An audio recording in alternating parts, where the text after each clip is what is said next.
දැන් අපි ඉස්සරහම නැවතත් integer test කියලා array එකම හදාගමු. square bracket 1යි square bracket 2යි. මම දැන් මේකේ ලොකු ගාණක් දෙන්නේ නැහැ, පොඩි ගාණක් දෙනවා row 2යි column 3යි කියලා. ඊට පස්සේ values ආදේශ කරනවා නම් මේකට ඔන්න square bracket එක දුන්නා. ඉස්සරහම row 2යිනේ, පළවෙනි row එකට දාලා මම දෙන්න 12යි, දැන් ඉස්සල්ලා දැන් මේක දැක ගමන් මේකේ table එකේ කොයි වගේ තියෙන කියලා ඔයාලට measure කරගන්න පුළුවන්. row 2යි කියන්නේ බිංදුවයි, මේක ලොකු වැඩි. හරි මේ වගේ එකක්. row 2යි ඔන්න row බිංදුව මේ තියෙන්නේ row 1. එතකොට මේ දෙකේදී row 2 සම්පූර්ණ වෙලා ඉවරයි. ඊට පස්සේ column 3යි. එහෙනම් 1යි 2යි 3යි. මේ තියෙන්නේ col 0, මේ තියෙන්නේ col 1, මේ තියෙන්නේ col 2. එහෙනම් මම මෙතන values ටික දාගෙන යන්නම්. 12යි 15යි 18යි. ඊට පස්සේ තවත් කමාවක් දාලා 20යි 25යි 30යි කියලා දැම්මා. දැන් මේ values ටික අපි දැන් මේක run කරන්න කලින් values ටික කොහොමද store වෙන්නේ කියලා පෙන්නලා ඉන්න. ඉස්සරෝම 0 වෙනි index එක. දැන් මෙතන අපි 1D array එක values ආදේශ කරනවා තමයි ආදේශ කරලා තියෙන්නේ. හැබැයි දැන් මේකේ තියෙන 2D array එකක්. මේ 2D array එකට මේ values ටික නියමාකාරයෙන් හරියට පැහැදිලිව යන්න ඕනේ මේ table එකට. ඒතර අපි දන්නවා පළවෙනි එක කෙනා 0 0. පළවෙනි row එකේ පළවෙනි column එකේ value එක. හරි. ඊට කලින් මම මේක පැහැදිලි විදිහට වෙන් කරලා පැහැදිලි කරලා මේ විදිහට වෙනස් කරලා කියන්න. ඉස්සර මම මේක වෙන් කර ගන්නවා වරහන් වලට. පළවෙනි කාණ්ඩය වෙන් කරා, දෙවෙනි එක මේ විදිහට වෙන් කරනවා. දැන් ඔයාලට තේරුම් ගන්න පුළුවන්.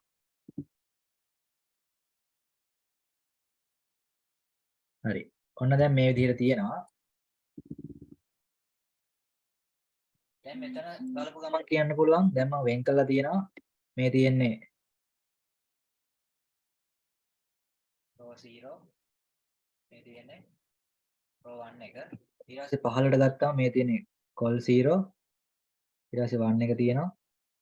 ඊට පස්සේ 2 එක තියෙනවා.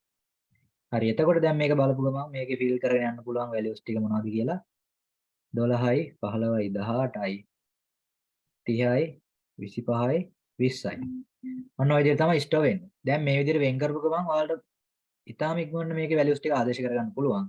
හැබැයි අර විදිහට එකට තියෙද්දිත් ඒ හැකියාව තියෙන්න ඕනේ. මොකද ඔයාලා ඉස්සරවම ඒ විදිහට එක දිගට දාගෙන තියෙද්දි values ටික ඔයාලට පුළුවන් වෙන්න ඕනේ මේ වගේ rows ටිකයි columns ටිකයි වෙනව වෙන් කරගන්න. ලොකු දෙයක් නෑ. ඉස්සරවම තියෙන්නේ දැන් row 2යි නම් තියෙන්නේ. ප්‍රධාන වශයෙන් තියෙන එලිමන්ට් ටික ගණන් කරගෙන ප්‍රධාන කොටස් දෙකකට වෙන් කරගන්න ඕනේ. මම මේකේ ඉලක්කම් 6ක් දාගෙන තියෙන. කියන්නේ values element 6යි. 1යි 2යි 3යි 4යි 5යි 6යි.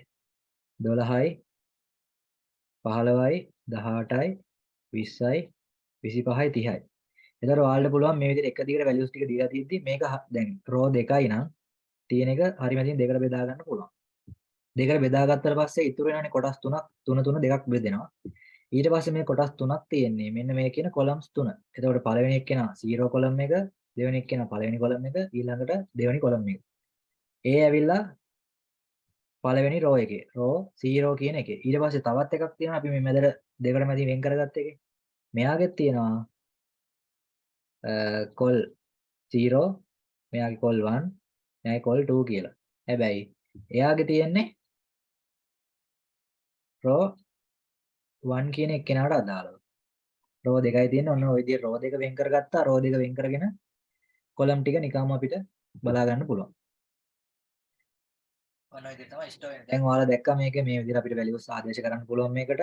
එහෙම නැත්නම් දැන් මේක run කරොත් ගැටලුවක් නැහැ. ඒතර එකක් නැහැ කොහොමද? අර විදිහට එක දිගට දෙන්නත් පුළුවන්. මෙහෙම දාලා තියන්නත් පුළුවන්. ගැටලුවක් නැහැ. දැන් අපි කොහොම දුන්නත් දැන් අපි මේක පැහැදිලිව මේ විදිහට දාගත්තොත් අපිට readability එක වැඩි. කියන්නේ අපිට කියව ගන්න පුළුවන් හැකියාව ගොඩක් වැඩි. එහෙම නැතුව අපි ඔහේ එක දිගට දාගෙන තිබ්බොත් 2D array එකක් සාමාන්‍යයෙන් measure කරගන්න අමාරුයි. අපිට මේ වගේ වෙන් කරගන්න පුළුවන් මේක. ඕනනම් මෙයා ඇතුලේ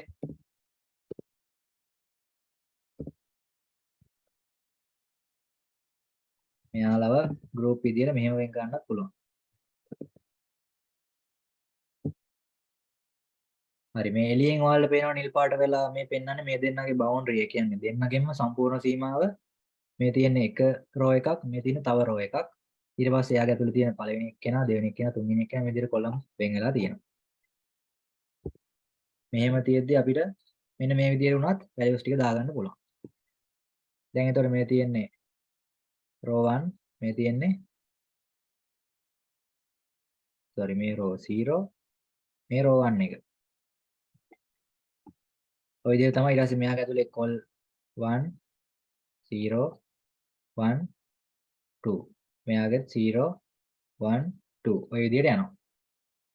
දැන් මෙයාගේ values බලනවා නම් අපිට එක print for loop එකක් පාවිච්චි කරලා කරගන්න බෑ මේකට. ඒකෙදි තමයි අපි කලින් control statement කියන පාඩමේදී ඉගෙන ගත්තේ nested loop එක. එහෙම නැත්නම් loop එකක් ඇතුලේ පාවිච්චි කරලා තියෙන තවත් loop එකක්.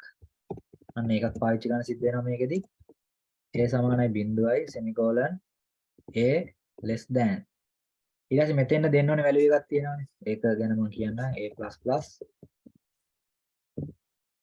පස්සේ නැවතත් for loop එකක් දාගත්තා. integer b සමානයි 0 semicolon b less than එතනත් ඉඩ තියාගත්තා. එතෙන් එන වැලියු එකක් තියෙනවා. දැන් අපිට හිතෙන වැලියුස් මේකට දාගෙන හරියන්නේ නැහැනේ. මෙතෙන්ට එන්න ඕනේ ප්‍රමාණයක් තියෙනවා. මෙතෙන්ට එන්න ඕනේ ප්‍රමාණයක් තියෙනවා මේ කන්ඩිෂන් එකට දාලා. අපි කිව්වා මේ එළියෙන් තියෙන එක්කෙනාගේ නම outer loop එක කියලා. ඇතුලේ තියෙන එක්කෙනාට අපි කිව්වා inner loop එක කියලා. inner loop එක සහ outer loop එක. එතකොට දැන් අපි මේකෙදිත් කතා කරා rows තියෙනවා columns තියෙනවා කියලා. එහෙනම් අපි rows වලට access කරනවා නම් rows තියෙන ඉස්සරවම එහෙනම් එළියෙම තියෙන outer loop එකේ condition එක තමයි අපි දාගන්නවා rows ප්‍රමාණය. ඒ කියන්නේ මෙතෙන් එන්නේ මේකේ විදිහට නම් 2 කියලා. ඊට පස්සේ මේකේ විදිහට නම් 2 කියලා එන්නේ. එතකොට columns ප්‍රමාණය දාගන්න තියෙන්නේ inner loop එකේ condition එක විදිහට. ඔන්න දැන් දාගත්තා. ඒ ටික දාගෙන ඊට පස්සේ අපිට normal print එකක් ගන්නවා නම් print එක ගන්න තියෙන්නේ. print එක specifier d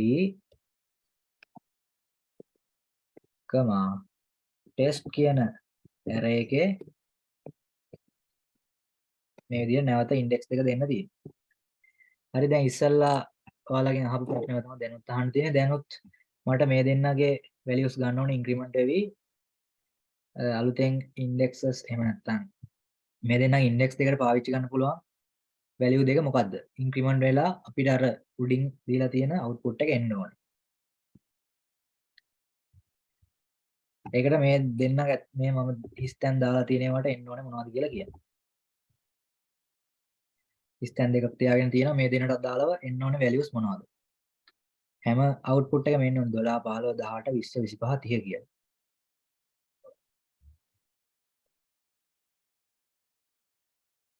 කොහොමද එන්නේ? මොන values දෙක දෙන්නේ? ඉක්මනට chat එක දාන්න බලන්න. මේ දෙකට දාලා දැන් මොනවද එන්නේ කියලා. rows සහ columns කියන ටික තමයි අතනින් අපි කියන්නේ. එතකොට අපි දන්නවා මේ 12 කියන value එක අපිට ඕන නම් අපි මේක ගන්න ඕනේ test කියන නම පාවිච්චි කරා. column එක මොකද්ද මේකේ? row එක මොකද්ද කියලා ඉස්සරම බලනවා. ඉස්සරම කියන්නේ rows ගැන. එහෙනම් rows ගැන කියලා ඉන්න ඕනේ. බිංදුවෙනි row එකේ ඊට පස්සේ column එක කීයද? column එකත් බිංදුවම තමයි. හරි. පැහැදිලි උත්තරයක් එවලා තියෙනවා. එතකොට මේ දෙන්නගෙත් අපිට දාන්න තියෙන්නේ වෙන මොකුත් නෙමෙයි මෙතන. AB කියලාම තමයි. මෙයාට A කියලා එනවා. මෙයාට B කියලා එනවා. එතකොට for loop එක run වෙන්නේ කොහොමද? ඒ ආකාරයෙන් run වෙලා අපිට output එක බලා ගන්න පුළුවන්.